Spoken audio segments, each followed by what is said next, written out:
My Uber rider and I were just having a conversation about a topic that makes me sad when I consider it. We were talking about why it is that adults in general find it so difficult to make meaningful friendships in life. I shared with her some of my perspective, and I'd love to share those with you. As you listen, would you interact with my ideas and let me know if there's certain areas or points that I might be missing? I consider two realms or 2 points in this conversation as very pertinent. The first one has to do with the reality of our past experiences, and the second has to do with the desirability of what could be in the future. Let me make this a two-parter because I can't squeeze it all in one video, but I'm going to start off on the reality of our past experiences.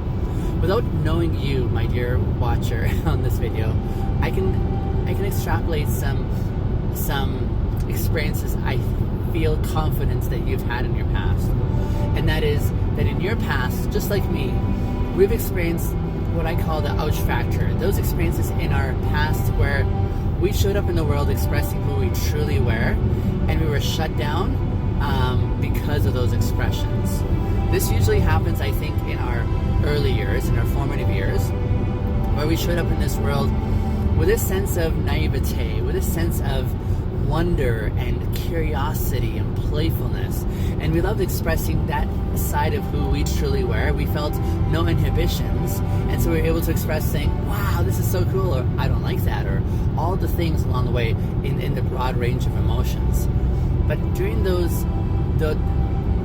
season where we were able to express who we truly were, something happened along the way where we experienced the ouch factor. And the ouch factor for me is when someone came to you, or when someone in your vicinity said, in response to the way you were expressing yourself, you're weird, or you're ugly, or you're gross, or I don't like you, or that's bizarre, or all these kind of experiences that came across. And when we experienced that response to the expression of who we truly were, it didn't feel good for us, and we were like, ouch. And so as a result, over time, when we experienced enough ouch factors, we started to withdraw. We started to retreat internally. And that part that we loved expressing about who we truly were and sharing with those around us that wasn't appreciated, we started tucking that away, and we started learning other social cues that would help us survive in the context in which we're in. We started learning how to respond in ways that were appropriate or whatever, that doesn't really reflect who we truly are. And as a result, we've taken on this persona that we don't feel is really us. So that when we get home, we can kind of put that side that we presented to the world down and let our hair down, per se. Part 2 coming up.